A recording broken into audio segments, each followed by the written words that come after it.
Welcome. My name is Jason Scheler, and I am the pastor at Hope on the Beach Church and also the part-time mission ministry exec for our Southern District. I'm glad you're able to join us. Please feel free to say hi in the chat, say where you're listening from, who you're listening with. It'd be great just to know who's able to be on this Zoom interview. And our special guest today, we're really excited about uh, being brought here by the Leverage Network of our Southern District, is Karl Vaters. You might remember him. He was with us several years ago at a pastor's conference in Destin. And, Karl, welcome. Just welcome. Great to see you again. It's been neat to follow you and to read your blogs and read the books that keep coming and what God's doing through you. So I just want to say thank you for giving your time and for us here and joining us Zoom, sharing and just your sharing. I just preface it from our pastors conference. I mean, people so really appreciated your transparency, your vulnerability, just your pastoral heart, and then the things, the skills that you gave us. I remember fiercely taking those notes and saying, holding on to these, and so did other people, and so it was just a real blessing. So thank you. And there's other people here join us who weren't there, who weren't on the line, lay leaders, the team, church staffs, their team. And so could you please just give us a little intro and, how did you even get to this point where you really want to start talking about small church and led you to just get into this? Sure. Yeah. Thanks, Jason. Good to be back with you. And I remember my time in Destin. My first time, first of all, being there, which is such a beautiful spot. And then we had such great meetings while we were there. But yeah, just to give you the quick overview, I've been pastoring for just over 40 years now. I've been 28 plus years where I am right now, which is in Orange County, California. And when I came here 28 years ago, the church had been through 5 pastors in 10 years. They'd gone through real difficulty, and there were a dozen really faithful folks left, 30 on a big Sunday. But we're in a very populated area here in Orange County, California, 8 miles south of Disneyland. So I just pursued the church growth principles with all my heart. And we had some growth and we had some health return to the church, but it stalled out at the usual spots that everybody says, if you don't do it right, you're going to stall out here. And I thought I was doing it right, and I still ended up stalling out at those spots. And almost got to the point at the at about the 20-year spot, almost 20 years in, or almost left ministry, just frustrated and discouraged, thinking I must be doing something wrong here because the church isn't having the kind of numerical increase that should be happening if I'm doing things right, which I thought I was. And so I had to go through a real soul searching period of time, had some friends help me out with it, and to discover that, in fact, most healthy churches still stay small. We talk about the stories of those that broke through certain growth barriers. I don't even like using the term barrier because that implies that you've got to be bigger than that. But most churches, even when they get healthy, they really stay relatively small. The growth of the church for 2,000 plus years, it turns out, has really been built on the back of the multiplication of small churches more than the building of big churches. So I just started leaning into that and started studying it and discovered all kinds of wonderful principles about the value of the smaller church as long as we stay intentional in ministry. So it's out of this, the Lord has brought about a ministry for me where I'm writing to do 3 things. One, to encourage small church leaders that you're small, just because your church is smaller doesn't mean it's broken. Secondly, to resource small church leaders because some of the resources we need, the way we pastor, is different than the resources we get from larger churches. And thirdly, hopefully to mainstream this idea into the general church leadership world so that even people from large church organizations will understand that they have to tweak their message to include the small church pastor, which quite often they don't do unintentionally. They leave us out. So I'm also trying to help mainstream the message to that. So that's really kind of where I come from.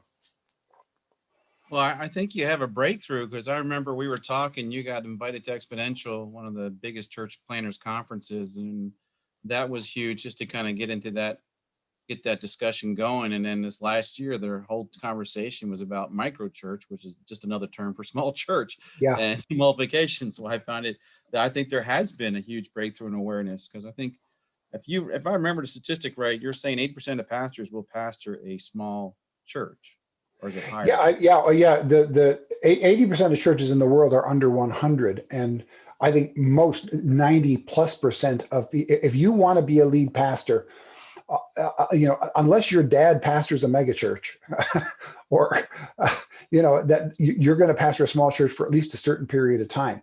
Virtually everybody's going to pastor a small church, and most of us will pastor a small church for most or all of our ministry. So my whole premise isn't that I want churches to be small. It's that I want small churches to be great.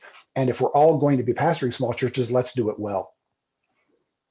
Yeah, I love what you said. We're not sick. We're not failing. We're not stuck. We're not incompetent. We're not limited in our vision. We don't need to be fixed.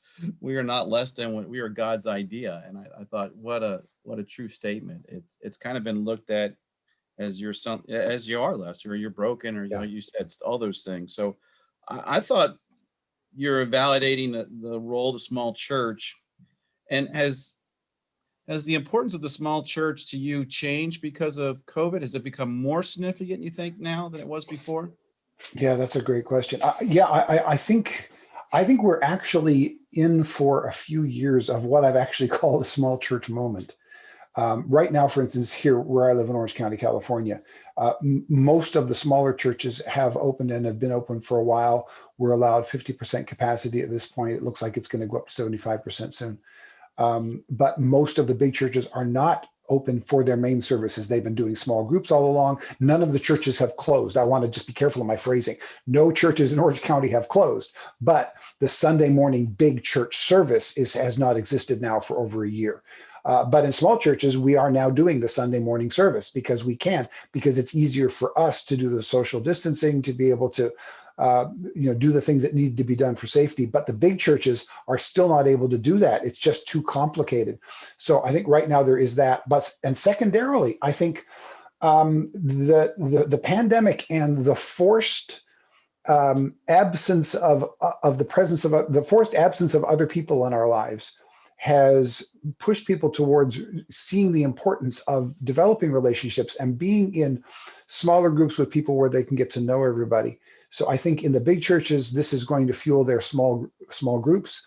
But I also think there's going to be a whole lot of people who are going to start looking around and going, you know what? I'm not as interested in the big festival size room as I am in the smaller, more intimate room where I can actually develop relationships with people.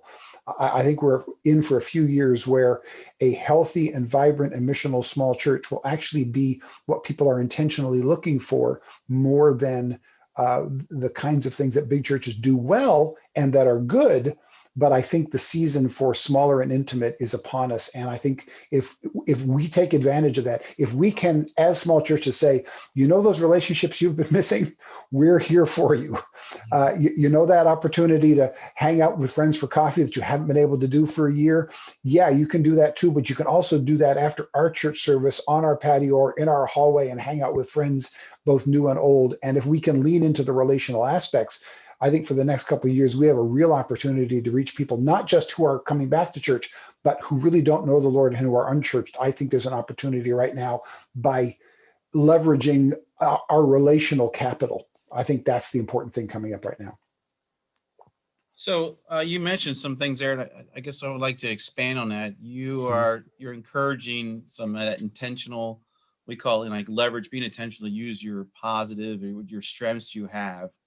And you just mentioned two strengths of a small church, and maybe some of us are, I don't know, we get in the weeds, we don't see the big picture, we only see our weaknesses. But maybe in your perspective, you listed one, we're a little bit simpler, not less complicated in a small church. That's something to leverage and take advantage of and use. We have a more intimate relational experience available.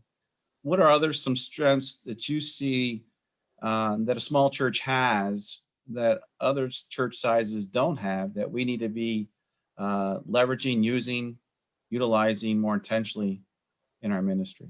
Yeah.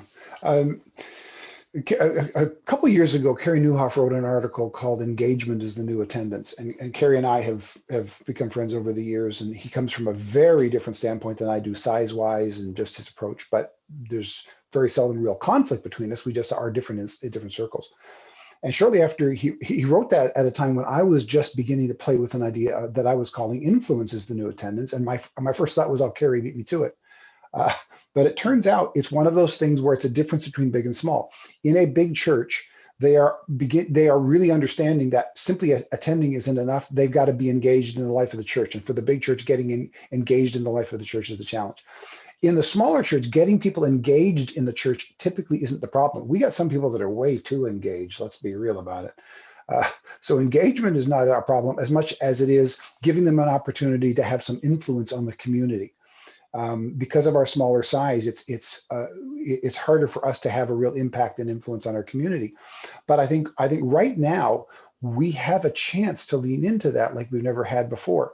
As an example, this coming Mother's Day, so just a couple weekends from now, there's a group in our area. It's actually a non-Christian group called Human Options, and what they do is they own 3 apartment complexes that are open for women and children who are coming out of domestic violence situations, where they will house them, they will get them back on their feet again, they'll help them get jobs, and they'll help them get back to a safe place again. So we've had women who have gone through there and have come to the church, so we support them. So the Saturday before Mother's Day, we are going to go in and we're going to do a whole bunch of refurbishment to their outdoor areas, because now they can gather again with others and they're really desperate to do so.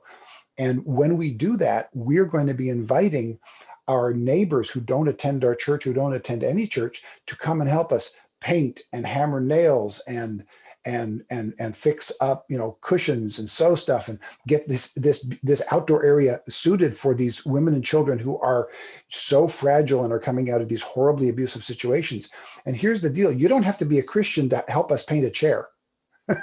Right? So what we do, and so in a smaller congregation, what we've decided to do is, and they are pretty much the only group we work with in Orange County, because we're small. And if we try to help 10 different groups in our area, we're not going to help any of them to any impact. So we just decided, you know what? There are no other churches that are helping out this group. There are a lot of Christians who lead this organization, even though it's not technically a Christian group, but they have biblical principles and so on. And the women that are there just need people who love Jesus to show up and show them how much Jesus loves them. So we are having real impact in the lives of those women and those children and that organization. And we've been doing it for 7 or 8 years now.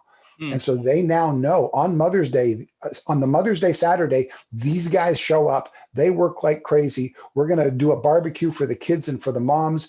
And for a lot of these moms, it's the first Mother's Day celebration that they've been given by people that they don't feel endangered by. I mean, that's some real influence and some real impact. So we just decided they are the group that we're going to help locally, and that's it. Other groups call and we go, we just don't have the resources, the people, the time, because we funnel everything into here, because that's where we have greatest impact. So my big encouragement for the small congregation is you can do something and you can do it well, but you can't do everything. You can't even do a lot of things. But if you find one thing that God has called you to and that you're passionate about and where you can have real impact that maybe nobody else is touching, lean into that with all your heart. And then not only are we helping this group and these women and these children, but the people that we're bringing with us this coming up Saturday to help to fix chairs and to paint walls, their first introduction to our congregation will be as people who are involved in the lives of hurting people. And what a great way for them to understand the body of Christ that we're reaching out to. Yeah. The Bible talks about orphans and widows, and this is pretty close to orphan and widow, right? And so we've had people come to Christ because their first involvements with our church have been in helping the community that way. So that, I think, again, big churches can do that. So I'm really slow to say this is what small churches can do it and big churches can't. Obviously, big churches can do that in their small groups and on their ministry teams and so on.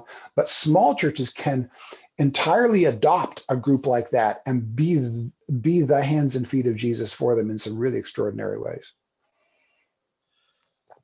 Yeah, that actually gives me a little relief because it is. I think it's a tension. I know in our setting, and I think in other people's setting, and you see large churches doing multiple things. You feel like you got to do a lot of things.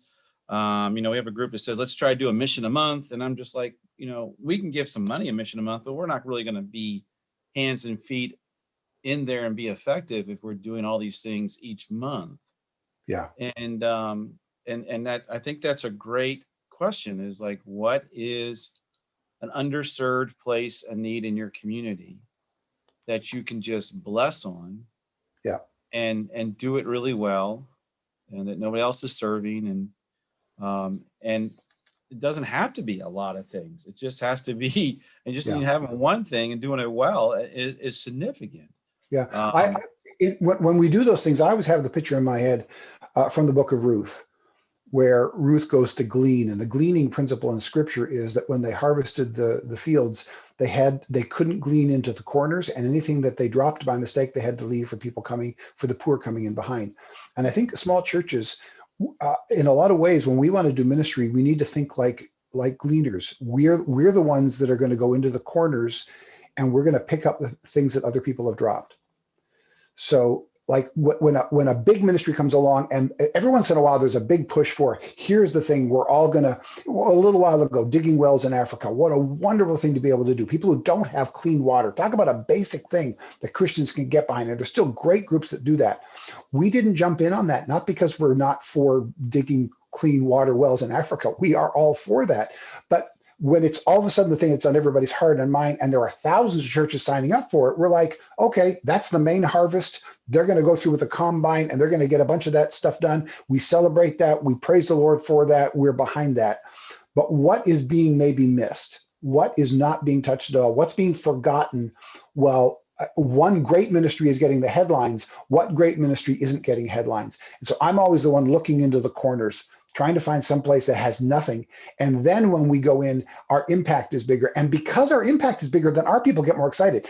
We're to be one small church among thousands, and we're building one well maybe a year, and another church testifies, we built 100 wells this year. We built 1,000 wells this year. Great, that's awesome. I celebrate that. I'm not making fun of that at all. That's wonderful. But it can debilitate a small church that goes, well, then we only did one. What's the point? Right. But when you go in and you do something nobody else is doing, nobody's going to come along and say, well, we did more than that, right? No, we're doing what only we can do, and a place that nobody else, we're digging into a corner that nobody else has dug into yet. And it shows, it makes our impact more obvious. The impact of a well in Africa is significant, and it matters. But the impact into a ministry that nobody else is touching also shows our congregation what our significance is, and it lifts all the boats. Yeah, I thought that goes along with what you said. It stuck with me at the conference. You said, we always think this idea that churches just got to get bigger and bigger and bigger, and maybe God's strategy is that we have these small churches in every nook and cranny of the world to reach such different people. And you've kind of been blogging a little bit about that. It seems like that theme's coming back up, in the sense that these niches of churches are not, we're not talking about trying to be relevant church. We're not trying to be cool church, but contextual in our corner of the world that God's put us to do what God has that nobody else is touching. Yeah. And so I think that's a great evaluation question for us all to kind of reflect on. What is that good we can bless our community? What's that one thing, not 5 things, one thing nobody's doing, it's been left behind, marginalized, maybe pushed to the side, that even we pour it in, that could be that influence and be that impact. I think that's a great and I want to follow. I want to be careful, because I want to be careful that I am not, to tell you something I'm not saying. I am not saying that you've got to be unique. I don't care if the ministry I do is unique at all. I'm not striving for unique. Yeah. I'm trying to find an area of need that is not yet met. So it's not about us being unique. It's about a need that has not yet been met. If you try to be unique, you're going to end up being cute or clever, or we don't need any cute, clever, or cool churches. So right. Unique, it's not, oh, we're so different. No, there's a need nobody's meeting. Somebody needs to meet it. So that needs to be the mindset of it. And out of that, then you'll end up, when somebody asks the question, if your church disappeared from your neighborhood, would anybody miss it? And I get the reasoning behind that question. And our answer to that question from our congregation is, yeah, those folks in that group would miss us for sure. There may be a whole bunch of other people in the community have no idea we exist, but that group would miss us. So the idea, would the community miss us? I think, I understand the reason behind the question. You want to be having an impact so that if you were gone, there would be something missing. Absolutely. But in a smaller congregation, is the entire community going to miss you? Not likely. But find somebody who, if you disappeared, would miss you, right? Most moms and dads, if when you die, is the world going to miss us? No. Are your kids going to miss you? Yeah. So let's find some place to have impact. It doesn't have to be on the entire community, the entire neighborhood, the entire nation, or the entire world, but find somebody to impact so that you can really make a difference in their lives for the sake of Jesus. I think that's very powerful and maybe freeing from expectations, and also focused. And it goes also what you were kind of saying about, I like what you were saying about not being a come see, but a go Yeah. to the people, go into the world. And you talk about, I think the other unique thing that small churches can also move faster, uh, be that real focus, but it's easier to incorporate other people into it. So it's Yes. it's a little bit easier for us to make a partnership with some other people, to either our own people go invite, or you say, hey, there's a group of people, I've talked to I'm in my HOA, and I'm working with the HOA, and I'm having them help us with some stuff, and we're doing some stuff to bless them in their community and where I live in the park. But it's real simple stuff. It's nothing, but it's just going to be with people and Yeah. serve them side by side, and be able to just be there and witness and bless that community, Yeah. and not looking for anything in return for that. That is Yeah. And I mean, there's often been the conversation of the church has always had, and now a lot of it happens online, and it goes something like, well, we're just going to be the hand, the quote that's supposed to be Francis of Assisi, but I don't believe he ever actually said, which was, something like, preach at all times, sometimes use words. I can't remember the exact phrase. yeah. Nobody that's been attributed to actually said it. I don't think. It's one of those things that somehow appeared in our lives. And I get the idea that you're supposed to actually, with everything you do, testify to the goodness of Christ. But yes, you got to use words too. So, but here we now live in a culture in which you 2 generations ago, if you had a gospel tract, or if you held a revival service, or if you simply did street revival, whatever it was, and people heard a message, they could seemingly be convinced by simply hearing a message from a fairly random stranger. But that was because we kind of lived within a culture where people related to each other and trusted each other. Today we don't. Today we're really disconnected from each other. So very few people are going to be convinced by an argument or by your mere words anymore. You are going to have to earn the right to speak into their lives today. So when you do things like events where we're together helping the orphans and widows, that earns me the right to speak into their life. So it's not either or. It's not, do I do good works and that's the gospel, or do I speak the plan of salvation and that's the gospel? It's not either or. It's both. I have to get enough trust in a person's life so that I earn the right to speak the gospel to them, so that when I speak it to them, they will trust the words I'm saying, so that when I speak the words, they have seen evidence of it in my life. It's never either or. It's both and. That So wasn't a small church thing. That was just my little sermonette. that's true. So I'm hearing this, and maybe you could speak to this a little bit. I'm hearing like small churches struggling with that. They should be being online, or doing Facebook Lives of their worship services, because it's sometimes I think they feel intimidated from quality. I'm not sure. What is your perspective of us, small churches, investing online in the Facebook and broadcasting stuff? I mean, a little over a year ago, we all had to go online. Our church was not doing online services. And on a Tuesday or Wednesday, we were told we couldn't meet in our building for the next what we thought would just be several weeks. So we had like 4 days to figure out how to shoot a service, where to put it up, and how to let our people know where to find us. We had 4 days to figure that out. And God bless our folks in this area who were able to figure it out and did it exceptionally well. So now we have an online option for people. Now that we are back in the physical building, we are not stopping our online option. We're going to keep it going. So my first piece of advice on that is, if you started an online church service, keep it going for 2 big reasons. One, for those who maybe are still at high risk, or those who get sick, or those who are old and can't come out. There always needs to be a secondary option for people who are on vacation, whatever. There needs to be a secondary option for your regulars who can't make it on a given Sunday.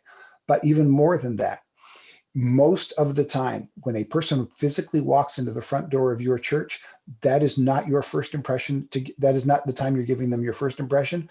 That's their 3rd or 4th impression, because by the time they walk into your church building, 99% of them have watched you online 2 or 3 times. And in some very small towns, rural areas, that might be an exception in the way people do that. But with relatively few exceptions, people will watch you online before they walk in the building. And if you don't exist online, you might as well not exist as an option for them to walk into the building. That's simply how people do things now. So if you don't have it going and you don't need it, I'm not saying every church has to be online, but if you are online, keep it going for those reasons.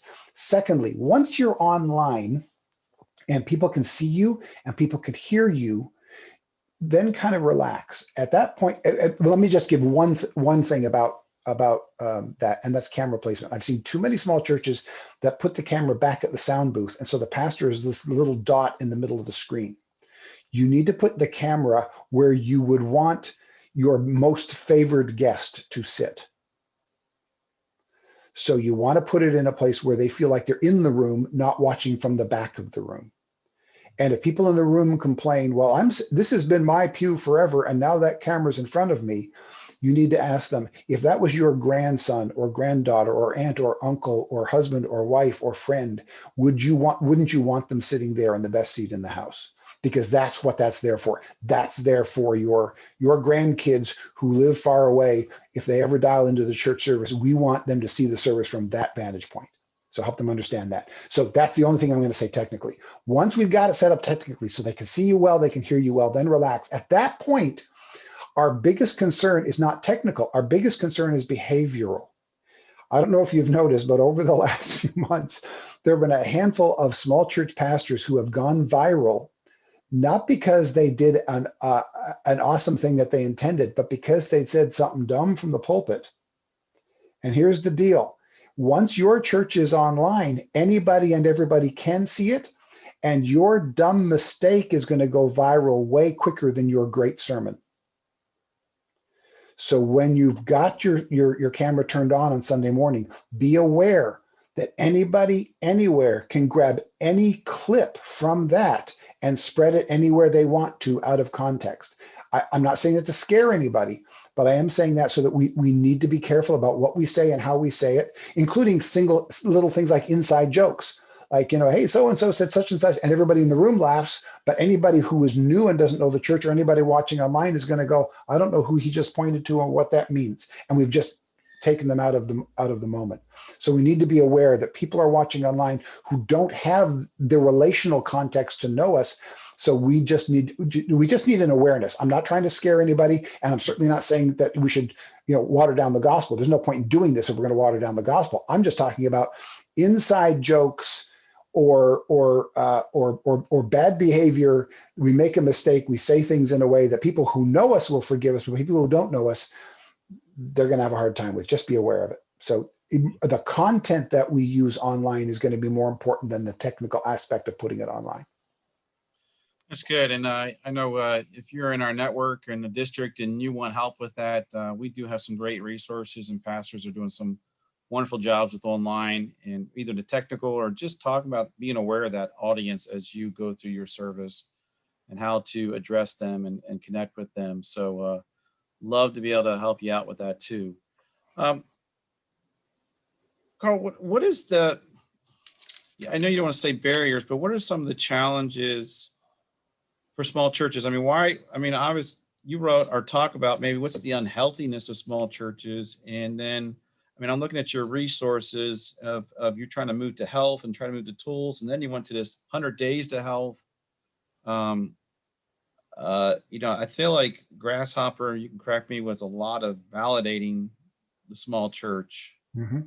and also just the tough journey of a pastor. I mean, your stages of kind of pastoring or stages of grief and frustration and all that was really helpful. And I love some of your, and then you got to Small Church Essentials. I mean, I'm trying to promote your book, but I think these are great tools for us. Thank you. But I wish you would speak a little bit because, um, so let's just talk to one question. What are some of the things that are unhealthy about small churches that you're trying to address that you see predominantly when you look at the small churches you've worked with? Yeah. I, Probably the biggest thing is we don't have a clear understanding of how quality looks different in a small church than in a big church. This is primarily addressed in my second book, Small Church Essentials. And I think I talked about it when I was with you guys. I put up the Yeah. two circles, the big church, the small church. And so in a big church, the quality is evident in a lot of technical ways, and usually also in some other very good relational ways as well.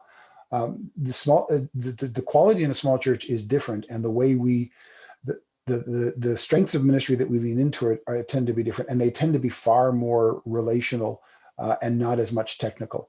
And so the biggest mistakes I think that the small churches make is we think, first of all, to be healthy and to be a good church, we've got to do it the way the big church does it. And that's not the case. Trying to act like a church of 1,000 when you're a church of 50 just means you're going to do a church of 1,000 badly. And it doesn't mean you're going to do 50 well. You need to figure out how to do 50 well. If you're a church of 20, do 20 well. So we need to lean into the size we are now and do it well. That's the first thing. Secondly, we end up trying to do too much. Most churches are overprogrammed, and most small churches are way overprogrammed.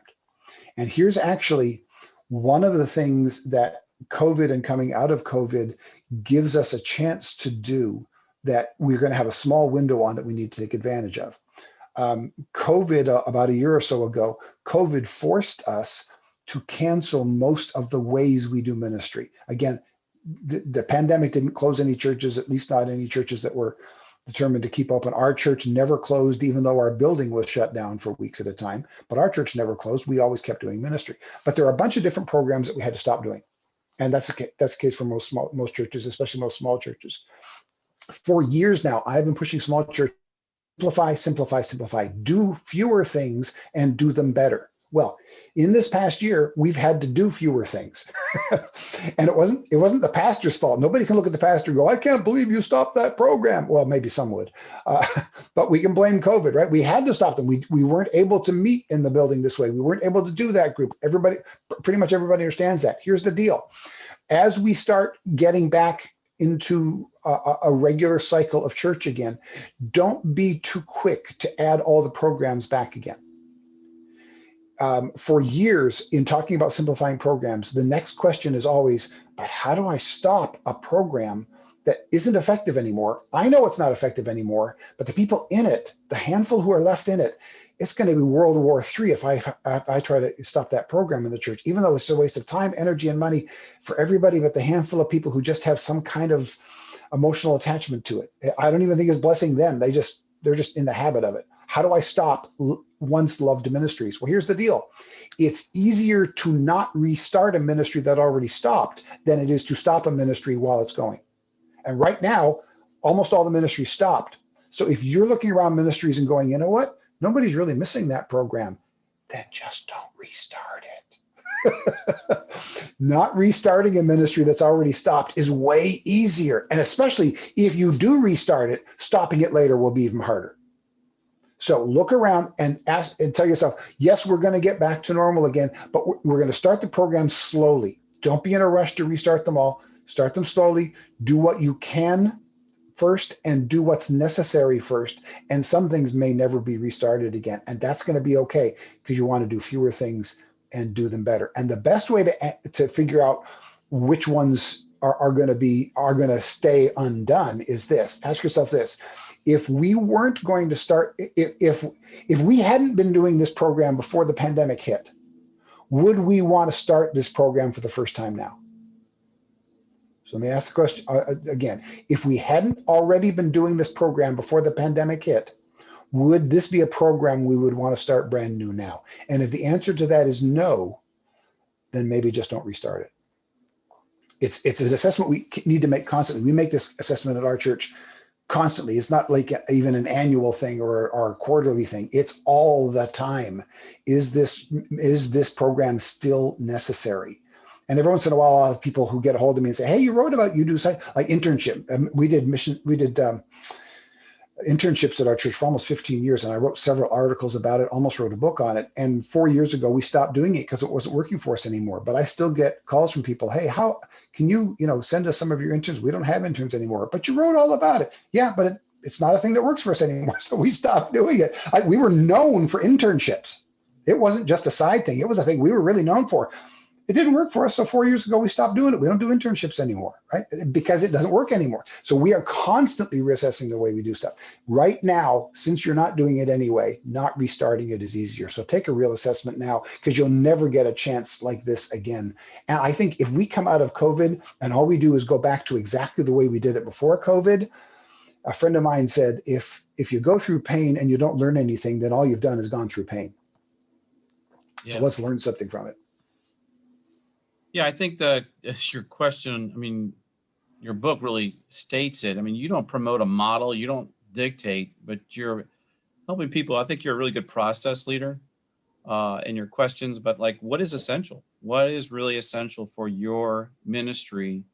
And stick to what is essential. Don't get into what's shiny, what's new, Yeah. what somebody brings up. You have your, I thought there was some, there's a lot of little highlights I had from the book, but I really thought the small churches don't have systems to validate ministry. I thought it was a little interesting comment, because we don't have ways to measure, or maybe you can unpack what you're trying to really say there. And I'm not filling it in, but Yeah, I mean that meant a lot, that you don't have all those measurements. Yeah, it is. Metrics is really hard in a smaller congregation. And it's simply because of the principle in the Small Church Essentials that I'm talked about when I was with you guys in Destin, was the law of large numbers. So the law of large number, once you get to certain sizes, then metrics, percentages, numbers can be one helpful tool among many to assess the health of anything. But you've got to have a certain amount of numbers for them to be valid. So, for instance, in a church of 1,000, they might say if 50% of our group of our church is attending small groups, then that's a good health numeric for us to hit. I'm just making that number up. I don't know what the actual number is. And in a church of 1,000, that makes sense. But in a church of 50 or a church of 25, and you may look around and go, nobody's in small groups. Well, yeah, your entire church is one. Right? So the metrics don't have the same validity the smaller the number gets. And that is not me saying that. That is anybody who is involved in metrics, in taking polls, in taking surveys. Anybody who knows the science of that will tell you, yes, there is what's called a minimum sample size. And when you're under a minimum sample size, the numbers just don't carry the same weight. They don't mean anything anymore. So the challenge for us as small churches is, well, then if we don't have the numbers to back up whether or not we're healthy, how do we understand whether or not we're healthy? That's the challenge. And the answer to that is the Great Commandment and the Great Commission. Are we loving the Lord our God with all our heart, soul, mind, and strength? Are we loving our neighbors as ourselves? Are we teaching and preaching to others? Are we making disciples who become disciple makers? Those things don't have a numerical quality to them. So numbers, people kind of freak out on that. It's like, but it's all really subjective. Yeah, it just is. Some health assessments are subjective. Actually, one of the things I'm working on, and I'm hoping to have it done within the next couple of months, is I'm putting together what I'm calling a healthy church survey. In fact, here's what I'm going to do. While I'm talking here, I'm going to see if I can find it on my computer here. I'm going to grab the beta for this that we've created. And what it is it's a survey. Right now, we just put it up on SurveyMonkey, and it doesn't do everything we need it to do. So you can take it, but let me see if I can find it here. You can take it, but it's not going to quite be what I want it to be. And what it does is it asks 16 questions of your church and says, how well are we doing this? Or how well are we doing that? How are we doing something else? And then at the end of it, the idea is it'll give you a score, or it'll at least point you to 16 areas to concentrate on. And what should we be looking at as we're trying to consider whether or not our church is healthy? And I'm not finding it here, so we'll continue to chat. And if I find it, I'll put it up in the chat for you. Oh, there we go. I'm No, thinking that's pretty significant right there. Because I feel like the struggle is a definition of what a healthy church is. And we have all ways to try to define it. We define it by all the way to the one side of just we're active, not necessarily saying what the activity is or where it's going, what's it directed to, but we're just busy. I found it and I just put it in the chat. Yeah, that would be great. Again, it's in beta mode. It doesn't do everything it's supposed to do, but it'll show you 16 key areas that we should be looking at as a church to understand how well are we doing these things. Yeah. Well, how does that relate to, because I thought you put some great tools in place here at the Church Essential, especially I think one of the tools I've been looking at is like, especially leadership style, what you said, because you kind of really paint like leadership style needs to be different in a small church in that model. And you want to talk just a little bit about how you feel like that leadership style is in a smaller church? Yeah, here's what's interesting. If you were to get 100 pastors in a room of churches of varying sizes, and you were to ask them, in fact, I'll ask that of everybody who's watching in, when you think back to when you were first called into pastoral ministry, what did you feel called to do? And very specifically, what were you looking forward, the actual activities of the week, what were you actually looking forward to do? And for most pastors, when I've asked this question, their answers have been things like preaching on Sunday morning, preparing for preaching, visiting people who are sick, maybe pastoral counseling for some of them, but almost all of the things that we had in our heart and mind when we felt called to ministry are kind of small church things. Very few pastors ever answer, I want to do fundraising and I want to build buildings, and I'm looking forward to the big church skills. Are very few of us felt called to do those things when we felt called to ministry. So I think one of the reasons most churches are small is because most pastors are called to be shepherding pastors and not entrepreneurial managers. Now, I'm grateful for those who are entrepreneurial managers because nothing would get built if it was only small church shepherding pastors who were out there. But if that's the case, that's part of what helped me in 8 to 10 years ago in my turnaround from being discouraged and frustrated and almost quitting ministry to leaning into the small church ideal. I looked at it and said, you know what, the things that I am most passionate about, the things that I'm best at, the things that I'm gifted for, the things that I'm called to do tend to be things with more of a small church skill set. It's encouraging the discouraged and being there. And I don't, not only do I not mind, but I feel greatly fulfilled by sitting for hours with someone who's discouraged and frustrated and just being a presence for them in the room.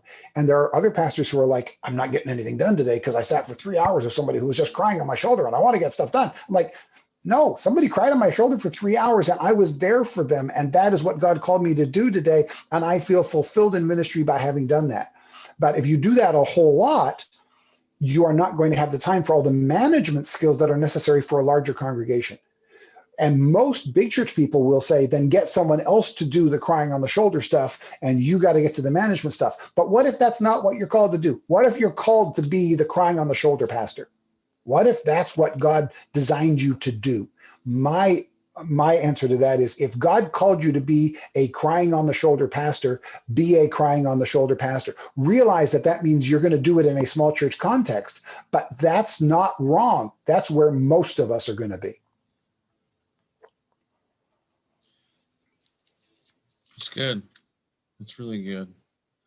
So what led you to the 100 Days to a Healthier Church? Who's that for? Why did you write that resource? Yeah, thank you. It's as that book came out, the week pandemic hit, so it was like it just disappeared into the ether. It's a year later, and I'm beginning to talk about it for the first time ever. It's been out for a year, and I've already written another book since then. It's just like it just kind of disappeared in between the cracks. The idea behind it is, I've been at my church for 28 years, and for the first 15 years, we really struggled piece by piece to make small forward inroads into the church becoming healthier. And so I thought, what if we took all of the principles that we tried to figure out over 15 years and we put them all together into one package? And then as I looked at it, I realized these could all be done in 100 days. It would be a very, very intense, very highly concentrated 100 days. It took us 15 years only because we didn't know the tools. But if I'd had the tools, I'd have looked at it and gone, you know what? We're going to do a full court press, all hands on deck. Our church is in crisis, and we're going to work for 100 days on getting our church to the next step healthier. What it does is it gives you the process to get there. So it takes the tools that we used and that I've used bits and pieces of tools and other churches that have helped them, and puts it all in one place and gives you a 100-day process for it. It connects you on my website now also to worksheets, to PDFs, to a wall chart that you can put up that shows you what happens on each of those 100 days. There's a full 100 days of devotionals in it. In fact, the devotional guide for 100 Days to a Healthier Church is on the YouVersion app. And when we put it up, I set the record for the longest devotional on YouVersion because it's 100 days long. They're usually somewhere from 4 to 10 days long. But yeah, that's what that does. So it takes all the practical tools we used over 15 years, and some that we've even tweaked since then, and puts them in a 100-day program. But it's intense. It's an easy read, but it's really intense to actually do. But we've had a bunch of churches do it now, and have had some real good results from it. So is this an all church get involved kind of thing? Everybody? The way I suggest, I think in the first chapter or so, what I suggest is, I only got your devotional. that's the printout of it, of the devotional. Yeah. But that gives you an idea of well, let me find it here. There's the cover of the book right there. Right. What it does, my suggestion is, Pastor, you read it through first, so that you have an idea of the lay of the land. And then for a lot of congregations, especially if you're in a congregation that's a stubborn or stuck, and there are a lot of congregations out there like that. And if you're picking up a book, 100 Days to a Healthier Church, there's going to be a higher percentage of stubborn and stuck churches that are going to be needing that, obviously. So if your church is really stubborn or stuck, then you may want to pick a handful of participants that you know are willing and open to change, and walk them through it first, so that you kind of have a test of it, see how it works for us and the kinds of results that we get from it. And then when you bring it to either the entire church leadership or the entire church, depending on the size of your congregation and your situation, then you've got a team behind you saying, yes, we've gone through it already. Yes, we do this. And hey, yeah, we got stuck here, so we figured out how to push past this particular point. So read it yourself first. If you're in a particularly challenging church, do it with a handful of trusted leaders before you open it up to either the larger church leadership or the entire church. So it takes some time. It's really intense. But the first read through, I designed it to be easy to read and hard. I didn't design it to be hard to do. These are just challenging things to do. But imagine if we could do a full court press and make our church at least one step healthier in 100 days. Wouldn't it be worth it? That's kind of the premise behind it. Yeah, I think that is really good. I like the questions you asked. I thought they were really good. Like, your first principle, like, are we checking in with the owner? Yeah. I think that's a lot of stuff that I know I've studied with church planning. It's like, that first thing, it's Christ's church, it's God's church, as you said several times. This is so much, it's great Bible study. You said over and over in your books, like, God builds a church, not me. Yeah. And God didn't call it, and God said he didn't call us to build a bigger church, better, it's his church. And I really appreciate your focus on that. It wasn't like you trying to do these things, but like, what's God want to do among us? Yeah. That he said he wants our church to do. It wasn't like you had to go unique and create something. Exactly. What is in a smaller church, there's been a lot of conversations about discipleship. What is what does that look like in a smaller church context? Because, probably other churches are trying to do small groups or something like that. How do you see that taking place best in a smaller church? Yeah, well, I mean, the smaller church, everything is done relationally. And the good news for discipleship is the best discipleship is always done relationally. I really believe that in the last 40 to 50 years, especially, what we've often done is we've replaced mentoring with curriculum. And I'm not anti-curriculum. I want to use the best curriculum out there, but curriculum it should never replace mentoring. It should supplement mentoring. And I think in a lot of our churches, we think we're discipling people, but all we're doing is getting them through the classes. And I think a lot of people have gone through a lot of classes and sat in a lot of Sunday morning services and have never been really discipled because they haven't had the relational aspect of it. And mentoring has relationship at its core. So in a smaller congregation, that usually starts with the pastor. I'll give you my church as an example because it's the closest to home for me. Obviously, it is home for me. When I first came to our congregation 28 years ago, there were a handful of very tired seniors who, as I said earlier, had been through 5 pastors in 10 years. And when I would go to them to help out, they were just like, we want to help out, but we're exhausted. I mean, we're just done. And I understood they're burned out. I had one kid who was 19 or 20 at the time, and he was kind of helping, what was left of a youth group. None of the youth attended on Sunday morning. We had a preschool, and none of the preschoolers or their parents attended on Sunday morning. None of the preschool teachers attended on Sunday morning. So here was this kid, and he was the only one who was showing up on Sundays out of the entire youth group. He was still too young and too naive to know how broken the church was. So I thought, he's the only one I've got, so I'm going to invest everything I can into him. And I did. We sat down once a week and we walked through, what does it mean to be a leader in the church, to be a servant in the church, to be a disciple of Jesus, and to raise disciples, to become a disciple maker. And we just did it every week. He was so young at the time. I had coffee and he had chocolate milk. That's literally what happened every week.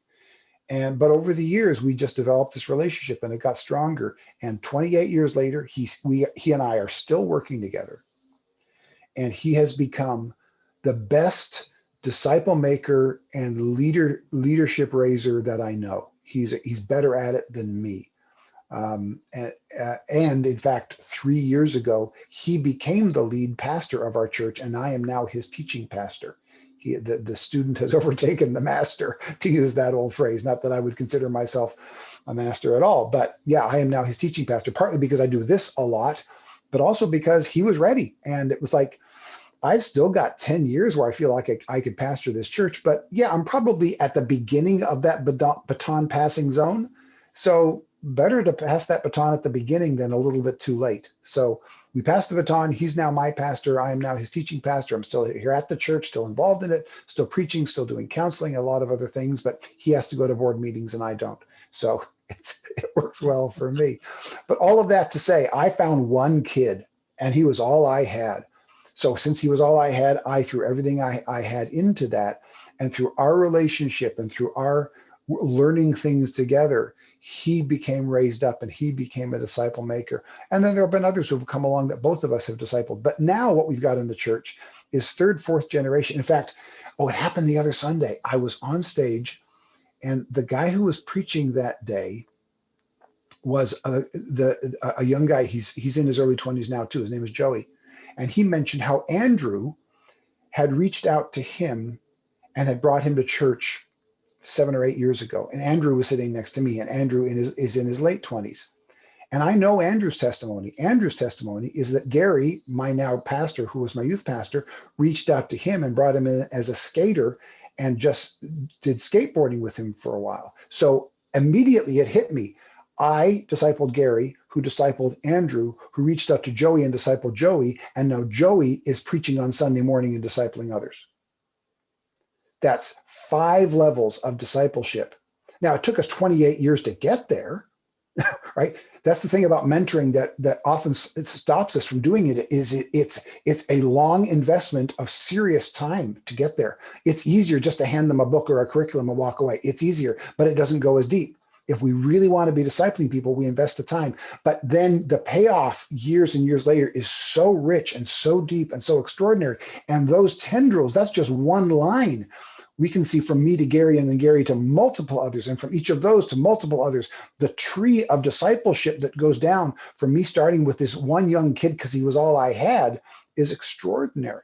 And then after him, I went out and I had to recruit others. We had to, bring others into the church. We had to have others come into the church and come to know Christ for the first time, and then disciple them and led on from there. But that's, for me, the key to discipleship anywhere, but particularly in the smaller church, is we have to lean into relationship, and then we have to raise disciples who then become disciple makers themselves. And we have to keep at it for a long period of time. This doesn't happen quickly.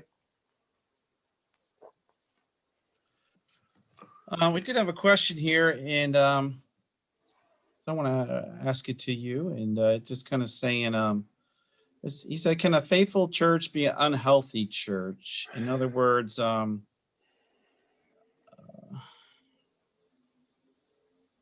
just because I see the question going back, and somebody, yeah, let me just take a shot at it, and hopefully I'll get a shot. And if I'm off the mark here, who was it who answered it? I'm trying to find the Kevin. name here who answered it. The first came up. Oh, Yeah. from all panel. Okay. Can a faithful church be an unhealthy church? My quick answer to that is yes, but let me say why. We're supposed to do the Great Commandment. We're supposed to do the Great Commission. And a part of that Great Commission is to raise disciples who become disciple makers. So a church can do the Great Commandment, can love the Lord our God with all our heart, soul, mind, and strength, can love our neighbor as ourselves. There are a lot of great churches out there that have great worship, a great sense of the Spirit of God among us when we gather together. And everybody in the church loves each other and cares for each other. And we look around and we go, this is a wonderful, faithful church. We're faithful to God. We're faithful to each other, but we're not having any impact on our community. When people come, they leave really quickly. Why aren't we healthful? Why is the health and faithfulness of this church not spreading to others? And that's because part 2 isn't being enacted. That's the Great Commission. So you can be faithful to God, you can be faithful to each other. That just fulfills the Great Commandment. In addition to the Great Commandment, we have to fulfill the Great Commission. We have to go out. We have to take this faithfulness and put it into a message by which we reach our community. So when I say, yes, you can be faithful and be unhealthy, we can be faithful to God, we can be faithful to each other. But if it stops there, then of course, at that point, we're not being faithful to God because we're not fulfilling the Great Commission anymore, right? So that's why I said my short answer is yes, but my longer answer is yes for a while, but then it's not really faithfulness anymore. So, but I'm guessing that's kind of where the question comes from. We're worshiping God and we're loving each other. We're doing the Great Commandment.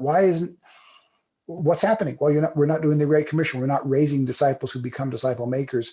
It's become this love Jesus and love each other club. And that's a good first step, but it has to go to the second step of the Great Commission. Yeah, I think that's a good way to put it, because I think there's a lot of churches where and you need to have a church with love. If you don't have a church with love, you're not healthy. So Yeah, there's absolutely. It's the starting so point. You got nothing to invite people to if you don't have a loving church. right. Yeah. Yeah, but it's just that next step that I think that's why I was trying to push out a little bit more of, and you gave us a survey, and we can evaluate that. And, if people want to give their feedback, I'm sure you'll be open to hear their feedback. Yeah. We're not saying, thus says the Lord, this is the best survey to determine health. It's just a tool that you could use and edit and get to ponder with and see if it's beneficial for your setting. And maybe it's not the matrix you want to use. And I think there's been a lot of people saying, I think with the church growth thing was corrected well, and just kind of pulled back in and just said, this is too much man stuff here. But there is just, like, you can't just ignore some of things about human nature, people, and health. And I think getting back to more of a healthy status of what's the temperature, what's the health of our place, what's the fruit of the work that's going on. Yeah. I believe we have very faithful pastors who are proclaiming truth and sharing the means of grace, and that's definitely the marks of our church that builds the church. But that should then lead to fruit. Yeah. And that's what Yeah. we're, In the Grasshopper Myth, I call it the difference between being healthy and healthful. So, and the illustration I use in the book is there are mushrooms out there that are healthy mushrooms, but they're poisonous. So they're not healthful for me. So they are being everything that mushroom ought to be, but they're not going to help me. So a church can look at themselves and go, well, we're doing fine for ourselves, but are you being healthful? That is the health that's within your church for the people of your church? Is it also being shared with others? Are you, in addition to being healthy, also being healthful? Are you having an impact on your community? yeah, we're not saying doing everything. And maybe No. it's that, it's that how we loving our neighbor, how we blessing a neighbor that's near us, and how we doing that together. And, as we get sent out from our services, I pray that each week. I always say that the marks that the health of the church is not on Sunday. It's actually what happens the next 6 days a week, or the Yeah. strength of the church, the vitality is this how our people live the next 6 days. Yeah.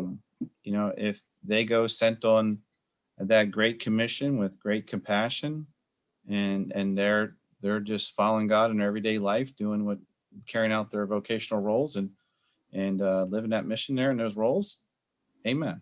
Yeah. And maybe they touch one person, two people, make a phone call, or God puts somebody next to them in an airplane when they didn't want somebody and they love them anyway. And it's a great moment, and Yeah, sort of absolutely. things that God does when we go and carry it out and come from that blessings of Sunday.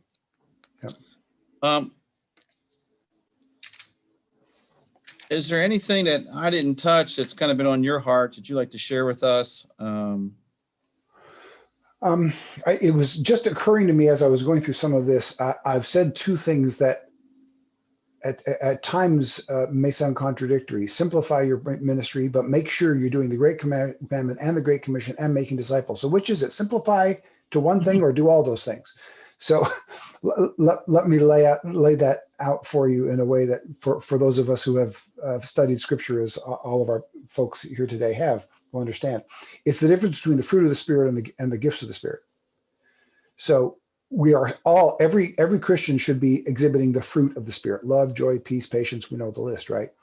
And it's not fruits of the Spirit. I've seen sermons where somebody has laid out 9 pieces of fruit and labeled 1 love, 1 joy, 1 peace. No, when I preach on it, I pick up 1 piece of fruit. I'll pick up an apple and I'll go, this is the fruit.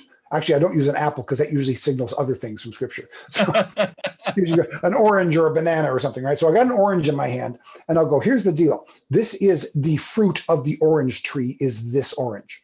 Within this orange is vitamin C and vitamin A and riboflavin and iron, right? All of these are aspects of this fruit. Love, joy, peace, patience, gentleness, all these things are within this fruit. So when we look at the fruit of the Spirit, you can't look at the fruit of the Spirit and say you're loving if you're not patient.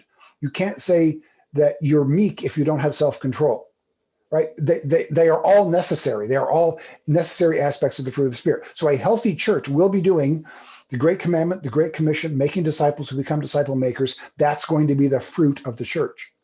But not every believer has every gift. We're not all pastors and teachers and have the gift of hospitality and have the gift of mercy. Some of us are stronger on some and are non-existent on others. And we as pastors understand that. We tell people all the time, no, you don't have the gift of preaching and of pastoring. That's fine. You have the gift of hospitality. And when you serve people food, you are using your gift and you don't have to preach. We understand that when we talk to others. Well, it's the same thing in the church. We have to exhibit all the fruit of the Spirit: Great Commandment, Great Commission, making disciples. But we then find that we're only going to have 1 or 2 gifts that we are particularly good at. Our church is going to be good at mentoring people, or our church is going to be good at bringing people to faith, and then others are going to disciple them. Or our church is going to be great with youth, or our church is going to be great with seniors, or whatever. We're going to pick a particular style or program of ministry. That's a gift, and we're going to really go strong on that thing we're gifted for. But we're going to do that single thing with a full balance of the fruit of the Spirit in our lives. He asked, this is the question that's in my head, and I didn't want to ask it, but he asked it because I don't think I want to box people in, but let's ask the question anyway. Okay. As I think there's a lot of there's several churches who've tried to simplify. And so they're asking that question then and asking like, what does simple look at your church then? What do you think simplify? What does simple mean for you? Well, years ago,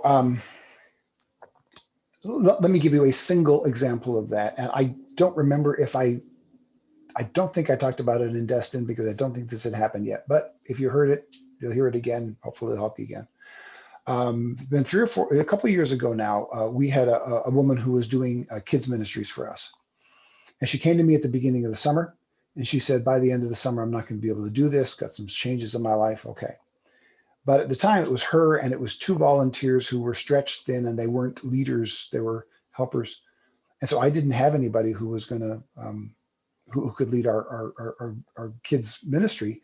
And I had 3 months of the summer to figure out how to do that. And then I knew that we were going to have a young girl. She had come for a summer internship the year before, and she was going to come back down and she was going to be at a local Bible college and was going to attend our church. She was 18 years old. She felt called to do children's ministry, but she'd never done it before.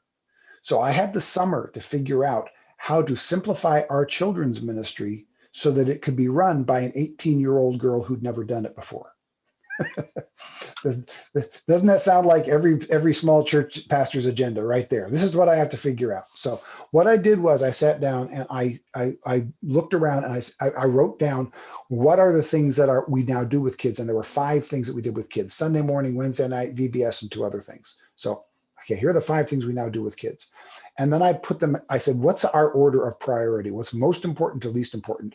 And so I put them in order of priority. So up on top was Sunday morning, and then I can't remember what the others were, but it was, so we do these 5 things and here's our order of priority. And then I asked myself, what would happen if we stopped doing all of those and only did this one thing? What if we cut out all of our other kids programs and only did Sunday morning kids program during Sunday morning big person church and put all of our time, our energy, and our resources into that? And then I went to our 2 volunteers who knew that our leader was going to be leaving soon. And I proposed that idea to them. What would happen? What would happen if we stopped doing these 4 things and only did Sunday morning with our kids? Their first response was, are we allowed to do that? I went, well, I'm the pastor and I'm suggesting it. So I'm going to guess that yes, we're probably allowed to do that. And their response was relief. They said, so we can take all of the time we've been investing in 5 things and we can just invest it in 1. So all of the ideas that we have that we've been spreading around 5 things, we can invest it in 1. I said, yeah, that's what we can do. Because here's the deal. In a big church, if you've got 5 major things you're doing for kids ministries, you've got different leaders in all 5. But in a small church, if you're trying to do 5 things for kids, your same people are doing all 5 and we're wearing them down. So what we did was we stopped doing the other 4. No Wednesday night, no VBS. And again, it's been a couple of years, so I can't even remember what the last 2 things were. We stopped doing all of them. We only did Sunday morning, and Sunday morning instantly became better. Before we did that, we had 7 and 8-year-olds who were sitting in big church listening to me because the kids' church was so boring. If 7 and 8-year-olds want to listen to me preach instead of being in your kid ministry, you got a problem in your kid ministry. I mean, right? But instantly, things were so much improved back there. All the kids wanted to go, and they started inviting their friends. So, there were a couple of people who complained, what, we don't have Wednesday night anymore? Wait a minute, we've got to do VBS. We've always done VBS. And I said, we can either keep doing those badly, or we can do this one thing really, really well.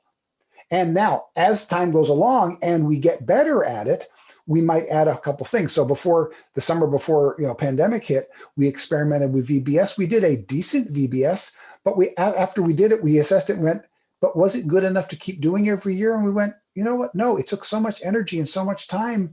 And we were just one stop on the VBS tour of the summer that all the kids in the neighborhood take. So is it really worth doing for us? No. So we are still now, and of course, pandemic has halted even considering adding other things. Still now, the only thing we do for our kids is Sunday morning, but we do it exceptionally. We do it really, really well because we narrowed it down. So that's a picture for me of maybe you can take that, in whatever your context might be and see how it might work for you. But that's how we've done it here. Another question is a grasshopper myth about small churches that are not as effective as large churches at following the same principles, or about small churches following a different set of principles? Yeah, it's the second part. Actually, let me walk you through this Grasshopper Myth. Well, first of all, let me tell you where the title comes from, because when you write that title, you got to explain yourself. It comes from Numbers 11, where the 12 spies go into the land and 10 spies come back with the report. We seemed like grasshoppers in our own eyes, and we looked the same to them.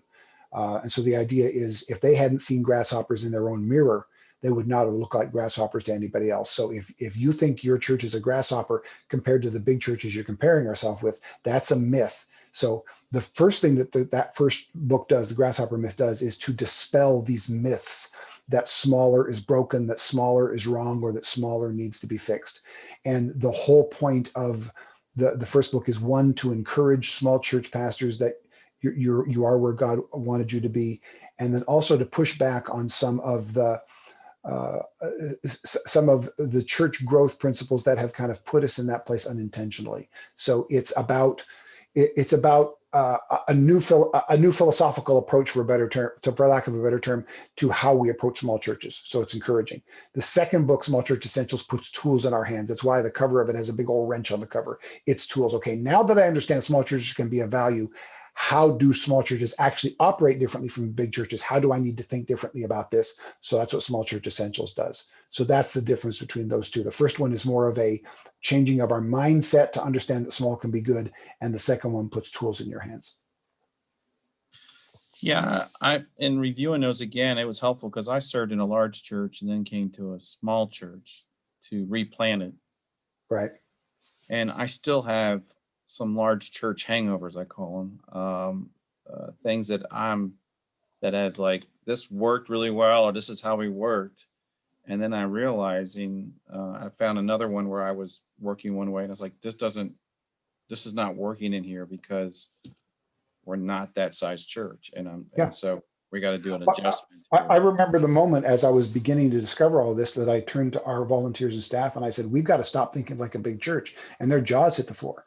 Because at the time, the mantra of the church growth movement was, if you want to be a big church, you got to think like a big church. I said, we've got to stop thinking like a big church for one simple reason, because we're not one. We are a small church. So let's think like a good, healthy, and strong small church. If we become big, then we'll start thinking like a big church, but let's not think like something that we're not. I notice there's a follow-up question, is that the myth is a different set of principles. Should following them lead to growing a large church? That is not the premise of any of my writings. The premise of my writing is not, how do I get my church to get bigger? And the reason that's not the premise of my writing is because I've never been able to pull it off. So how dare I act as an expert on the subject that I've never been able to do? But the Lord has blessed me to help to develop a very strong, very healthy, very mission-minded, smaller congregation that now blesses and encourages and resources other smaller congregations. So I speak to the thing that I have experience in and not to the thing that I don't have experience in. So if these principles are applied, will they lead to growth? Most of the time they will lead to some numerical growth, yes. But the principles that I'm espousing are not about getting your church bigger. They're about getting your church to healthy. Yeah, that's what I see. I just think these are good things out of scripture that are things that are healthy, uh, that we need to just kind of like look at. And, I was appreciative of your one again. I talked about leadership styles. I think you are spot on discipleship. It's more about a mentoring than a curriculum. And yeah, and that's what we've seen our successes in mentoring. And, you know, it just doesn't look like good on numbers when you sit there and say, well, how many people are in that class? And you want to be able to measure everything. Well, it's not. It's this group of people that have been getting together one-on-one, or they've gotten together here and they've connected this way and that way. And through all those Yeah. connections is sharing life and pouring into. Yeah. It has And done so and much. yeah, and I understand. I truly understand and sympathize. There are people who are numbers people. My wife is a numbers person. Yeah. And so she keeps our books. She does our taxes. She's right now gone from the house to deliver them to the tax. She's bringing our taxes in. So she does that because I'm not a numbers person. I'm grateful for the numbers people. So if you're a numbers person, you're looking for ways to quantify health in a congregation. And when you can't quantify health, because in smaller churches it's harder to, it can be very, very, very frustrating. So I am not pushing that aside as an invalid thing. It's not. It simply doesn't have as much accuracy in a smaller congregation. So we have to come up with other ways of assessing our health. In fact, in addition to the survey that it's in beta mode, I'm hoping within the next 6 months to a year to create a book that I'm calling the Healthy Church Logbook. And what it will do is it will use prompts to help small church pastors write down the things that are happening in their church that are good, kind of like keeping a diary. But if you don't have numbers, what do you have? What you have is stories. So for instance, yesterday, I spent a good portion of my day in this room that I'm talking to you from right now in counseling. And, I'm counseling one couple who's really close to divorce, another person who's coming out of family trauma from when they were a kid, how they were abused and how it affects their life every day. And I've done that with a whole lot of folks. We have many couples in our church on Sunday morning who went from we're probably going to get divorced to we are now a healthy and happy couple sitting in church together, loving Jesus and loving each other. And the Lord was able to use my counseling tools to help them get to that point. But here's the deal. That doesn't appear on any end of year annual report. There's no number beside that. And they can't even get up and give their testimony because it would freak their kids out that they almost got divorced, right? So they don't even tell the story publicly. But that is a story of healthfulness that happened in our congregation. And there are multiple of them. There are many marriages in our church that the Lord used us as a congregation to help keep that marriage together and help to make it strong. But there's no numbers attached to that. So what do? I write them down in my Healthy Church log. And then when I'm feeling discouraged, like the church isn't moving forward, then I can read back and go, oh, but the Lord helped us to do this and to do this and to do this and to do this. And it gives us a better understanding of the health of our congregation. So if you don't have the numbers, tell the stories, write those stories down every time they occur, and then go back and use them to lift your own spirits when you're feeling discouraged. Yeah, I call those God wins, and we try to capture God wins. Yeah. Whether it's somebody filled out a survey from coming being a guest at our worship service, or like you said, there was a great counseling moment, or somebody had a breakthrough, or even I call God wins. I go to the hospital and there's 2 members already there who are there ministering before I'm Yeah, there. that's To me, huge. Yes. that's huge God win. So I think it's just start defining your expectations, and I'm hoping my church, I see them involved in the community without me saying anything. They got their own thing, loving other people. And so when I hear their stories, I'm told, man, there's a God win right there. Yeah. This church is helping them live out the faith, and they've gone and shared it in their way. I mean, I got a guy who's given away probably over, oh my goodness, I don't want to exaggerate this, but I'm just going to say the minimum number. In the last couple of years, he's given probably 3,000 crosses away. Those little Wow. pocket crosses. Yeah.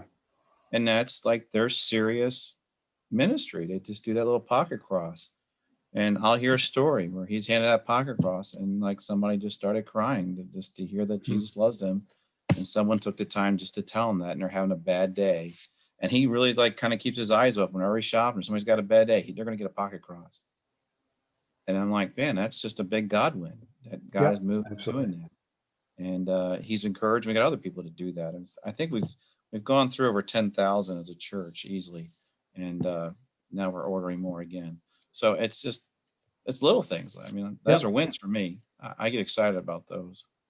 Yeah, I mean that's how the Lord has always used me. It has been in little things consistently over a long period of time. I've written 4 books, but every book was writing a little bit every day for a long time. Right? You don't dash a book off in a day. It's every day slugging through it for a ridiculously long period of time. But and some people are different than that. Some people have these big moments and big wins and really noticeable. And I thank God for that. Every win is a win. That's great. But most of us aren't. Most of us just kind of slog through every day. So if that's who you are, if you're not the kind of person who's going to have these spectacular, noticeable, big event things that people notice, well, then just stay consistent and lay principle upon principle upon principle every single day for a long period of time. And over that long period of time, you look back at an entirely paved road. And that's how most of us do it. So in order to, the challenge is we have this long middle. I've walked across Grand Canyon 3 times. A single day walk across Grand Canyon, 23.9 miles. I say that as often as I can because it's the only thing I've ever done that takes any physical ability that I've ever been any good at. But the reason I'm good at it is because you don't have to be fast. You don't have to be coordinated. You just have to keep walking. Okay. So I've done that 3 times. But what I've discovered is the walk down is a lot of fun because you're going down. You got gravity helping you. The walk up is a challenge, but it's exhilarating because you can see that rim coming closer and you're almost at the end. But that walk across the middle is brutal. It's over 10 miles where the rim behind you doesn't seem to be getting any smaller, and the rim ahead of you doesn't appear to be getting any bigger. And you just have to keep walking. You have to know that every step is getting you closer, even if you can't see that every step is getting you closer. And that's where most of our ministry lives are lived, is in that middle zone where we just keep walking. Beautiful. And the result doesn't seem to be getting any closer, and the bad stuff doesn't seem to be getting any farther away. We just have to know that every day I do this gets us closer to our goal, and you just have to have the faith that it's getting you there. That's beautiful. That's beautiful. Hey, I got another question, if you don't mind. You mentioned a great opportunity for small church in the next couple of years. What are 1 or 2 big challenges that you're seeing for the small church in the next couple of years? Oh yeah, that's a great one. You know what? Here's what I'm going to do. I'm going to find my notes here on this because I've got a little thing that I did. Some of it is in my newest book, The Church Recovery Guide. But let me answer that by putting it this way.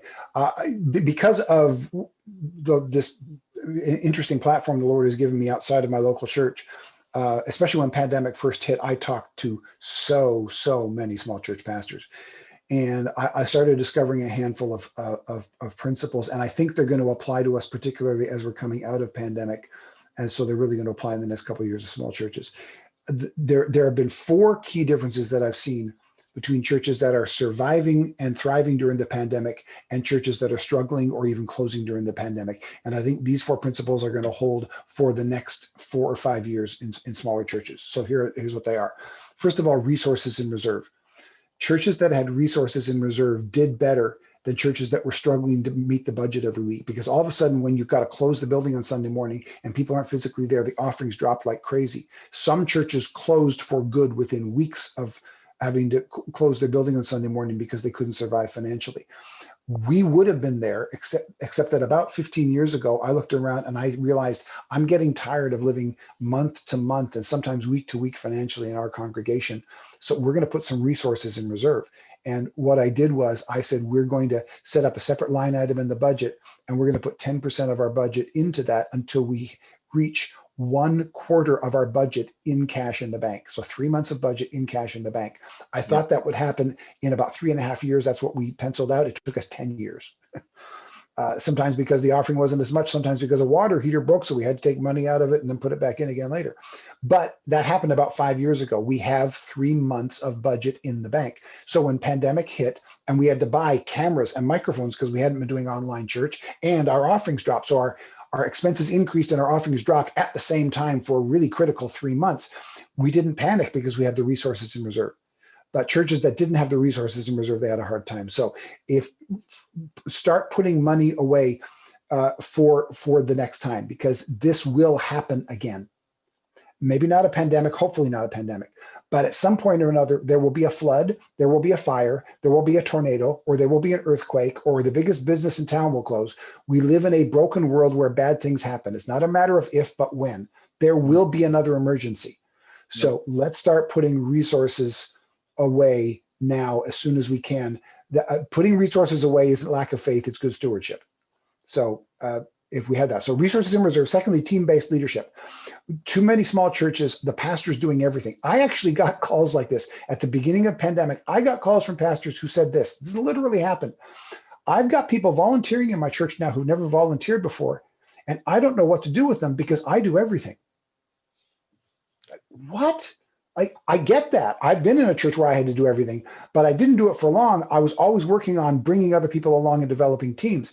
The Lord has blessed us now where we have team-based leadership. So we had the same thing. We had people who volunteered at the beginning of pandemic who'd never volunteered before because the need was so obvious. But guess what? We had a team to put them on. And team-based leadership is not some new weird California thing, right? It's biblical. It's discipling people who become disciple makers. It's using the gifts. It's the fivefold ministry leadership gifts. It's all of that stuff. So team-based leadership. Thirdly, adaptability. The churches that said church means this building at this time in this place on this day, and that's what church means. When that building closed and they could no longer meet in it at that time on that day, they struggled the most, and some of them closed for good. But churches that have always been adaptable and said, you know what? It doesn't matter if we're in that building on that day or at that time. We're going to hold church anyway. Churches that adapted to new methods because the method doesn't matter, but the message is what's important. They had an easier time when they had to adapt because of pandemic. So resources in reserve, get team-based leadership going, learn to be an adaptable church. And then the fourth one is unity. And I didn't actually even write this in my book because the book's been out almost a year now, and it happened before all of the racial unrest that we experienced this last summer, and then all of the division that happened over the election and over masks and over vaccines and everything else and all those challenges. But I'm adding, if I were to rewrite the book, I'd add this fourth one, so I'll add it now. Churches that are splintering right now over masks or no masks or vaccines or no vaccines, or who had division over the political season we just went through.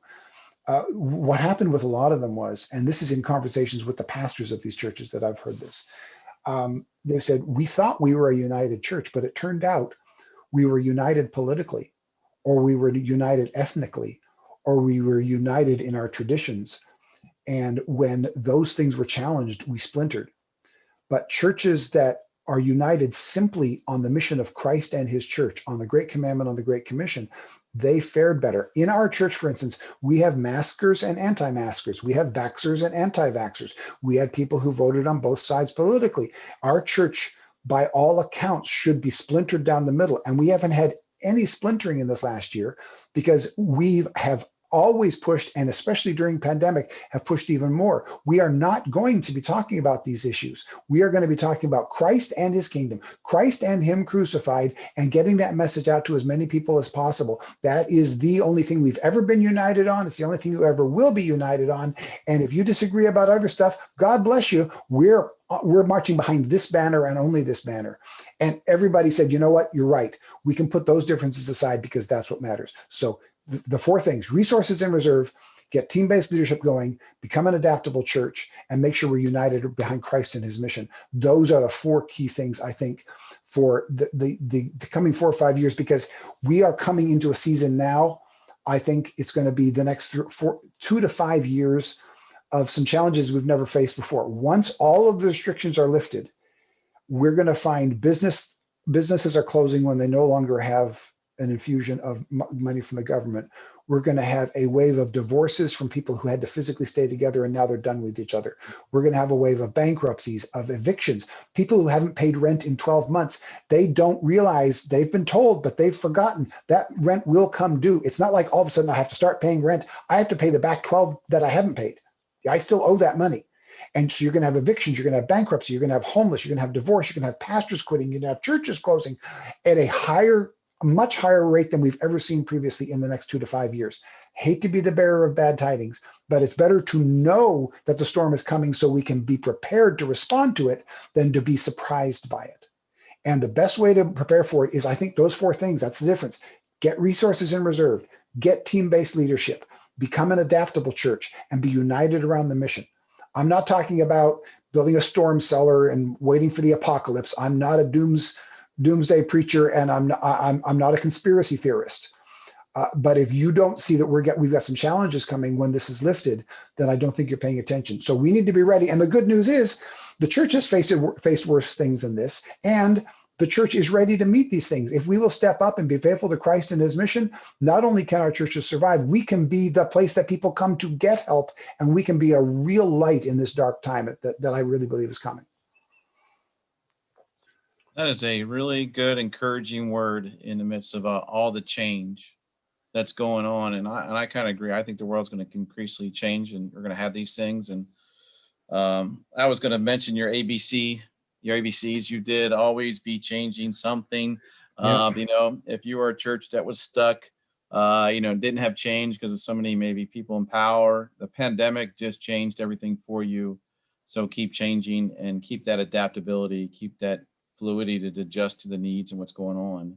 Yeah. I think that's going to be uh, a huge way for our church to be faithful and effective, as we're going to have to adapt to some of the things going on in our culture Yeah. I and in agree. the world. And this is four great things. It's very good, very clear, very succinct. I think that's true. Um, we got to have greater unity in Christ and His mission in our churches, not Yeah. just because the family was here. This was our tradition. It's going to, with the things I think coming up. Well, I really appreciate your generosity of your time with us. And, if people want to stay connected and hear what's going on, what do you recommend for them, Carl? What can they do to get connected and discover a little bit more about you if they want to? Yeah, no, thanks. I appreciate that. Since I was with you, actually, my website has changed, so I'm going to put that in the chat as well, so that because you got to know how to spell my name to find me now. So my website is karlvaters.com, so I just put it in the chat there. And if you're on any social media, from Facebook to Instagram to Twitter or whatever, it's my name. So I'm there on all those different places. But karlvaters.com is a clearinghouse for everything that I do. Yeah, it's been great. I really appreciate it. Why don't we I don't see any other questions. We'll just close with prayer together. And again, thank you. And Lord, You got so it. we do. We pray for your church. We thank you for Carl and the gifts you've given him, the wisdom you have blessed him, and through the trials and tribulation, and through that, like you work all things for good, and the good of that has given fruit and sharing good word, encouragement in life, and equipping your church uh, with so much needed resources for the small church, which the majority of us are in. And so, Lord, I pray for your spirit and your word to continue to guide and lead us in these times. And we just take a rest that you're in control. You're not surprised. You know what's ahead. And you will equip your church for the future, for you will build your kingdom. The gates of hell will not prevail. You're going to continue to do that. And we long to be a part of it. So, Lord, I pray that maybe this time's been encouraging, and give it some resources, put some tools, or encourage us to take some other next steps. And then, what we can be doing, and as we pastor and shepherd and lead the churches that you've entrusted to us, and to follow your great command commission that you have blessed us with, as we faithfully proclaim the gospel in those means of grace and through the word and sacraments. God, we thank you and we praise you, and we pray a blessing upon all who've gathered in Jesus' name. Amen. Amen. Thank you so much again. You Appreciate it, got it. Carl, a lot. Very good. Thanks. Good to be with you. Thanks. Hey, if you guys want to join us for Leverage next time, we do meet once a month, and invite you to join us as we continue to work on some church systems, talk about different topics, and do coaching. And then if you need some, would like to connect privately, we'd be glad to do that for you. That's what I'm here for, to help to do that coaching, mentoring, and connect you with other resources if you need it, whether it's in our district, out of our district. We have a lot of gifted guys, and it's neat to be able to partner up similar churches. And where you have needs, we have some real blessings, some guys who have some gifts to share and would love to share with you. So you can contact me at the district office through Daisy. But thanks again for joining us, and have a blessed week.